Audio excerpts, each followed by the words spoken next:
सफेद के झाड़ पर सवार होके देखो, राजन देखे राम जपीला, समझा का मतलब पानी पीला। क्योंकि परमात्मा के तरफ जो आगे बढ़ता है उसका काम भी सब ऑटोमेटिक होता ही रहता है, उसका काम अधूरा नहीं रहता है। तो जिस काम के लिए हम आए वो काम अवश्य पहले पूरा होना चाहिए। और काम करे इससे नहीं काम मेरे साथ संघर्ष भज केवल नाम। और काम करे किससे नहीं काम, और किसी काम के लिए कोई भी मनुष्य दुनिया में आने का किसी का मकसद भी नहीं था, कोई लक्ष्य नहीं था इधर आने का मनुष्य नहीं है। एक ही लक्ष्य था, खुद को जानने के लिए आया है, स्वयं को जानने के लिए आया है, इसकी मनुष्य देह का कदर करने के लिए आया है। यही एक काम रह गया था। और कार्य तरह कितने नहीं काम आना, और कोई तुम्हारा काम नहीं था, अगर एक ही काम था। ये गुरु नानक ही बोलता है, ये हमारे गुरु ने घर की वाणी बना के नहीं बोला है। मेरे साथ संगत भज केवल नाम, अगर साथ संगत में बैठकर ये केवल नाम, ये निराकार की वाणी बैठकर सुनना और उसका सुनाना, बाकी काम तुम्हारा जरूर होता ही रहेगा। जो खराब कराता है उसका काम पहले से ही अच्छा होता है और बुरा नहीं रहेगा। इतना विश्वास जिसके हृदय में आ जाता है तो देखता है करामत तो कैसे काम हो रहा है। सब परफेक्ट तुम्हारा काम पूरा हो जाएगा और तुम पहले परफेक्ट हो जाओ। और एक खुद की चिंता लगनी चाहिए। और हम देखते हैं जो जो आता है वो घर का प्रॉब्लम लेके आता है। चिंता है सबको अपने घर की, अपने बच्चों की, अपने परिवार की, अपने व्यवहार की इतनी चिंता है। ये सुधरेगा कब, ये पास कब होगा, ये ठीक कब होगा, ये इसका धन चला गया है, ये वापस कब आएगा। ये सब जो प्रॉब्लम लेके आते हैं वो सब मायावी बातों का लेके आते हैं। इसीलिए स्वास्थ्य पूछते हैं तो ये मायावी वृत्ति हमारी कैसे खत्म हो जाए, ब्रह्माकार वृत्ति हमारी कैसे बने। तो ब्रह्माकार वृत्ति में आएंगे तो मायाकार वृत्ति अपने आप ही जो है अंदर से जो है शांत हो जाए। तुम्हारा मन तो पहले स्थिर होना चाहिए। फिर मन ब्रह्म है, अस्थिर मन संसार। तुम्हारा संसार जो इतना बड़ा सा दिखाई देता है तो तुम्हारा बिल्कुल जैसे जीरो की तरह दिखाई देगा। वैसे इसी संसार में होंगे, संसार तुम्हारा दूसरा बदल नहीं जाएगा, घर भी तुम्हारा वही रहेगा, तुम भी वही रहेंगे, जो भी परिवार में तुम्हारे बच्चे सब सेम होगा। पर तुम्हारी जो अंदर की जो तालाब है वो सारी चेंज हो जाए। इसीलिए तुम्हारी प्रकृति बिल्कुल बात की भी चेंज हो जाए। वही सब तुमको बदले हुए दिखाई देंगे। नहीं तो तुमको सब जैसे तुमको ही दुखी कर रहे, उसमें लगता है ना बहुत टकराता है तो आवाज उठता है। ऐसी तरह से ये लकड़ा जब कारीगर के हाथ में जाता है तो उसको कारीगर सुंदर नाव बना के इसमें इंगल बनाता है, जो फिर इसी में यात्री करता है और खुद भी करता है औरों को भी कराता है। ये ऐसी नाव क्या करता है गुरु जी, ये सही दुखी नाव भी ऐसी है। ये मिट्टा में लकड़े की तरह हर एक संसार में रहता है, या किसी को ठोकर लगाता है या ठोकर किसी से लगती है। तुम देखता है कोई भी दुनिया में ठोकर के सिवाय तो कभी इधर आता ही नहीं है गुरु के पास। या ठोकर खा के आता है किसी की, या ठोकर किसी को लगा के पीछे आ जाए। किसी से दुखी होता है, किसी से दुख मिलता है, अस्वस्थ होता रहता है, दोनों तरफ से आग जलती रहती है। तो फिर जब गुरु भी कारीगर के हाथ में जाता है तो ऐसी सुंदर नाव तरीके बनाता है जो खुद भी सुखी होता है, इसी संसार सागर में तैरता रहता है और वो भी तैराता रहता है। फिर दुख का जैसे जन्म ही नहीं हुआ। तो तुम्हारी भी गति हो जाएगी, मुक्त हो जाएगा, औरों का भी मोक्ष हो जाएगा, मुक्ति मिल जाएगी। तो आज से जाकर अपना ही उद्धार करना, तो सरल रास्ता तुमको मिल जाएगा। हमें क्या कहता होगा तो बार बार ये अशांत होकर बोलते रहते थे, वो खुद ही तुमको बोलेंगे। तो आजकल क्या हो गया, मम्मी को बोलती नहीं है, वो खुद ही उठा के किताब बैठ के पढ़ेंगे तुम्हारे सामने। ऐसा भी होता है। ये के जाकर सवार होके देखो, राजन देखे राम जपी ना समझा का मतलब पानी पीना। देखिए परमात्मा के तरफ जो आगे बढ़ता है उसका काम भी सब ऑटोमेटिक होता ही रहता है, उसका काम अधूरा नहीं रहता है। पर जिस काम के लिए हम आए वो काम अवश्य पहले पूरा होना चाहिए। और कार्य तेरे किससे नहीं काम निरसाद संघर्ष भज केवल नाम। और कार्य तेरे किससे नहीं काम, और किसी काम के लिए कोई भी मनुष्य दुनिया में आने का किसी का मकसद भी नहीं था, कोई लक्ष्य नहीं था इधर आने का मनुष्य नहीं है। एक ही लक्ष्य था, खुद को जानने के लिए आया है, स्वयं को जानने के लिए आया है, इसकी मनुष्य देही का कदर करने के लिए आया है। यही एक काम रह गया था। और कार्य तेरे किससे नहीं काम, माना और कोई तुम्हारा काम नहीं था, अगर एक ही काम था। ये गुरु नानक ही बोलता है, ये हमारे गुरु ने घर की वाणी बना के नहीं बोला है। बिलसाद संगत भज केवल नाम, अगर सात संगत में बैठकर ये केवल नाम, ये निराकार की वाणी बैठकर सुनना और उसका सुनाना, बाकी काम तुम्हारा जरूर होता ही रहेगा। जो खराब कराता है उसका काम पहले से ही अच्छा होता है और बुरा नहीं रहेगा। इतना विश्वास जिसके हृदय में आ जाता है तो देखता है करामत तो कैसे काम हो रहा है। सब परफेक्ट तुम्हारा काम पूरा हो जाएगा और तुम पहले परफेक्ट हो जाओ। हर एक को खुद की चिंता लगनी चाहिए। पर हम देखते हैं जो जो आता है वो घर का प्रॉब्लम लेके आता है। चिंता है सबको अपने घर की, अपने बच्चों की, अपने परिवार की, अपने व्यवहार की इतनी चिंता है। ये सुधरेगा कब, ये बात कब होगा, ये ठीक कब होगा, ये इसका धन चला गया, ये वापस कब आएगा। ये सब जो प्रॉब्लम लेके आते हैं वो सब मायावी बातों का लेके आते हैं। इसीलिए सवाल पूछते हैं तो ये मायावी वृत्ति हमारी कैसे खत्म हो जाए, ब्रह्माकार वृत्ति हमारी कैसे बने। तो ब्रह्माकार वृत्ति में आएंगे तो मायाकार वृत्ति अपने आप ही जो है अंदर से जो है शांत हो जाए।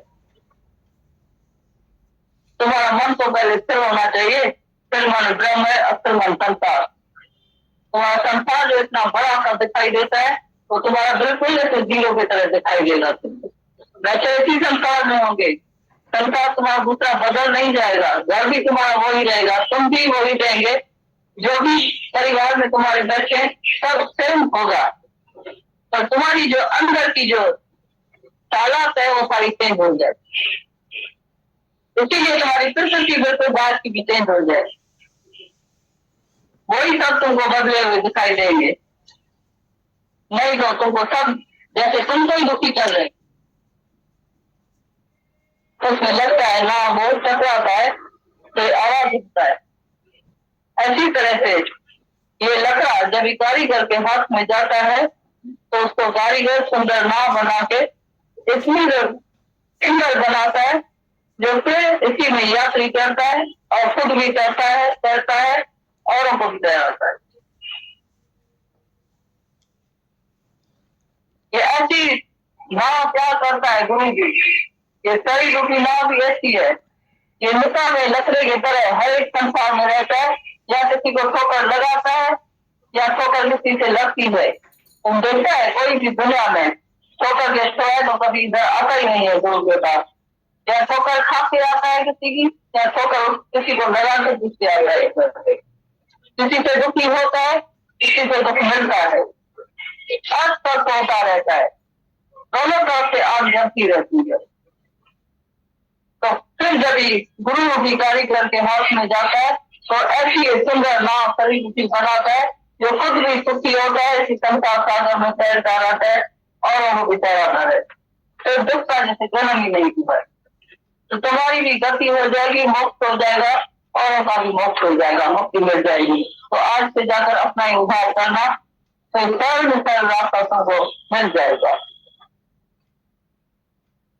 हमेशा कहता होगा तो पूर्ण माई रहना साधो, पूर्ण माई रहना, यही गुरु का कहना।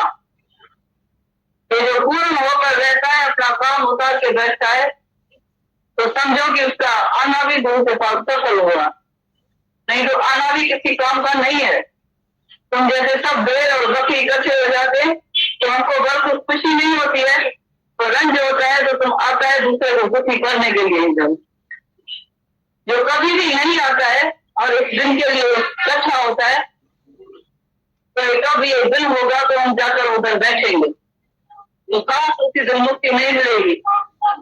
तो जब भी इतने जो पैगंबर हो गए, गुरु गोसाई हो गए, तो एक से एक बैठकर अपना संशय भरम निवृत्त किया है, तो जगह इकट्ठी करके उसके बीच में बैठ के अपना उद्धार कभी नहीं किया है। तुम अपने से पूछो कि मैं पूर्ण हूँ, शांत हूँ, मुक्त हूँ, इसलिए वाणी सुबह सुबह को वैल्यूबल चलती है, गुरु का एक वचन हृदय छप जाता है, तुम भी इसकी बात क्यों चलता है। अगर नहीं चलता है तो जैसे बहरा आदमी नहीं सुनता है, वैसे तुम भी बहरा ही है अभी तक,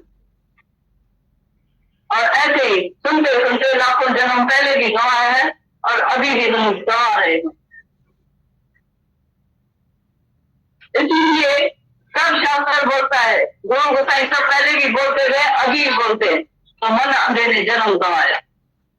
मन अंधा भी है, बहरा भी है, देखता भी है सामने, आज ये गया कल वो गया, किसी का भी भरोसा नहीं है, सब करीब बेवफा है, बेबका है, कि मन ऐसा अंधा है, देखते हुए भी देखता नहीं है, सुनते हुए भी नहीं सुनता है, आंखों से देखता है बिल्कुल, और बहरा भी है, सुनता भी है गुरु की बात, वो भी कैच नहीं करता है, उस पर चलता नहीं है, वैराग में नहीं रहता है। बाकी गुरु की पूजा कैसे करें, गुरु पूर्णिमा का दिन कब है, हम गुरु की आकर पूजा करेंगे, तो वो अपनी पूजा कब करेंगे, जो अपना दीपक बुझा के गुरु की पूजा करता है वो तमोगुणी ज्ञान है उसका। अभी हम तुम्हारे से पूछते हैं गुरु की पूजा करता है या अपनी पूजा करता है, इसीलिए सब मान कुछ बोलते हैं, तो देव अपने को बुलाए, देव कहीं देखे बुलाए, देव जा पूजी दोस्तों, पूजा तम राम कहो जो पूजा दे सके,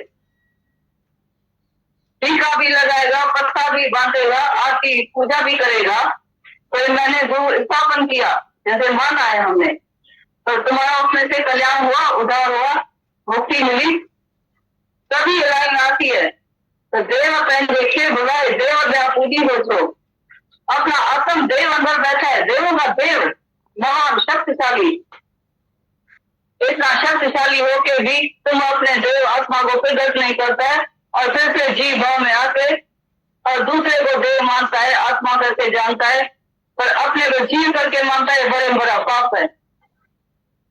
पूजा सब राम कहो तो पूजा दे चले, ये हमारे दादा भगवान का उपदेश था, तो मैं अपनी पूजा कभी भी नहीं चाहता हूं, पर तू अपनी आत्मा को अंदर से प्रकट करो, वो भी पूजा करो, मेरे को कभी भी नहीं झुकना, मेरी कभी पूजा नहीं करना, मेरी अर्चना नहीं करना, मेरी आरती नहीं करना, इसीलिए उसको कभी भी खुशी नहीं होती, और तुमको इन गाय के बातों में बहुत खुशी होती है, जैसे समझता है मेरा बहुत विश्वास है, पर वो विश्वास तुम्हारा अधूरा है, जब तुम्हारी कोई कामना पूरी नहीं होगी, कोई भी माया में अड़चन होती है, रद बदल होती है, तुम्हारा विश्वास तो निकल जाएगा, पर जिसका अटूट विश्वास अपनी आत्मा में है, जागृत हो जाता है अपने स्वरूप में, उसका अपने से विश्वास कभी निकलता ही नहीं है।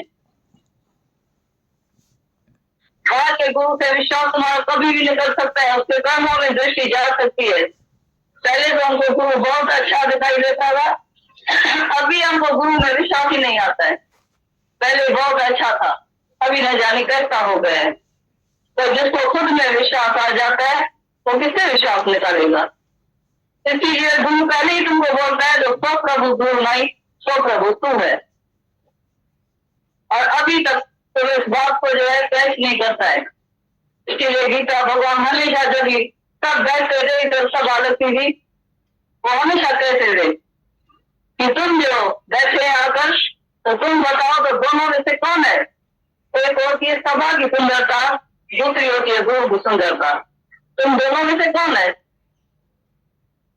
जो गुरु की सुंदरता होती है वो अपना काम उतार के बैठते हैं, वो एक समान हो जाता है, आप समान हो जाता है, गुरु को बोलता है तो गुरु मिल गए जो साथ मिलना काम क्या बाकी रहा। ये पूर्ण गुरु मिलने से ये काम पूरा हो जाता है, वो अधूरा नहीं रहता है। और सभा की सुंदरता ऐसी है, जैसे तुम लोग सब कितने इकट्ठे आकर इधर बैठे हैं तो उनसे खुशी नहीं होती है गुरु को, तो तुम वाह वाह कराओ करो और सब आकर इकट्ठे होकर बैठो तो गुरु को बहुत अंदर में जो है खुशी होती है, प्रशंसा होती है, तो बड़ा जो है अंदर में नाज होता है। तो मेरे में कितनी शक्ति है सब पता है, कितने लोग आकर इकट्ठे हुए। सच्चे गुरु को कभी बाहर के जो है जमा इकट्ठी करने से खुशी नहीं होती है। वो प्रशंसा कराने के लिए नहीं बैठा है, तो प्रशंसा तुम्हारी कैसा है, वो तुम क्या है। इसीलिए तुम अपनी बात नहीं करता है तो मैं कौन सी बात पर अभी खड़ा हूँ। इतनी वाणी चलते हुए भी कोई जवाब नहीं देता है तो तुम वही सांप वाली फूक देता रहता है, इच्छा करता रहता है, क्रोध करता रहता है, बिना चीज से तुम किसी को सलाह देता रहता है या नहीं देता है, वकील बन के किसी न किसी को समझाता रहता है। और मौन में रहना कितना कठिन है। ये कल सत्संग के बाद भी ये वाणी चल रही थी, आपने बोला वाणी तो ये कल भी चली थी, आज भी चल रही है, वही सेम वाणी चल रही है, पर तुम उसकी बात पर चलता है। तो इतना मौन में रहना कठिन है, मन को घुटन होती है अंदर, ऐसा समझता है जैसे कोई और सजा भले दे, पर हमको मौन में कोई नहीं बिछाए, कौन सी भी सजा हमको दे भगवान, पर मौन में बैठना तो बड़ा मुश्किल है। पर जब भी वो अपने स्वरूप में आएगा तो चोट बनकर दिएगा, दुनिया में रहेगा।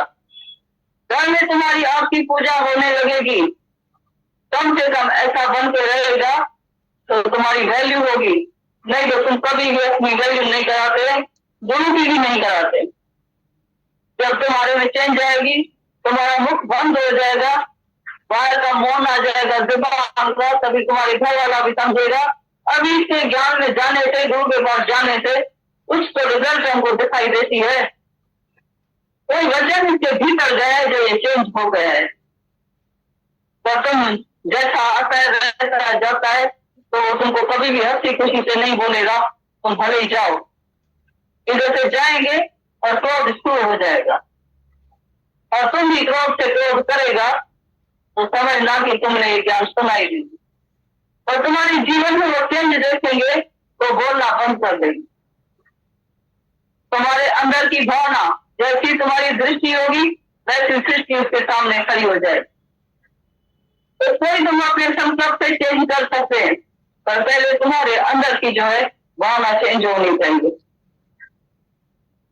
और घर सबका इसीलिए नर्क हुआ पड़ा है, क्योंकि कितने लोगों से हम मिलते हैं, बोलते हैं हमारे को मौन आता नहीं है, वो एक बात करता है हम 10 बात करते हैं, इसीलिए झगड़ा बढ़ता रहता है हमेशा। इसी बात पर कभी भी कोई बोलता नहीं है तो ये झगड़ा कहां से शुरू हुआ। बोलता बोलता जय विकारा, फिल्म बोलता जयकारा, जो बोलता रहता है उनसे ये बात बढ़ती रहेगी, झगड़ा बढ़ता रहेगा। और कभी भी ऐसा नहीं सुना है तो मौन वाले से कभी कोई बैठ कर झगड़ा करेगा। मैं राइट हूं, मैं जो बोलता हूं बिल्कुल ठीक कहता हूं, अपना एंकर अपना ईगो कभी भी नहीं गवाता है, दूसरे को दूसरा समझते, छोटा समझते, अपने को बड़ा समझते दबाता रहता है। इसीलिए घर घर में आग लगी पड़ी है। फरीदा कोठे पर चढ़ के देखा तो घर घर लागी आग, थक के जा अपने थक दगा, नहीं तो मैं भी बजा जाए। फरीदा साहब बोलता है कोठे पर चढ़ के देखा, कोठा में तरफ नहीं बोलता है, तो आत्मा की स्थिति में आके नित्यों में देखा तो घर घर लागी आग, अज्ञानों की आग जो है घर घर में चली पड़ी है, जलता रहता है, बिना आग जले संसार।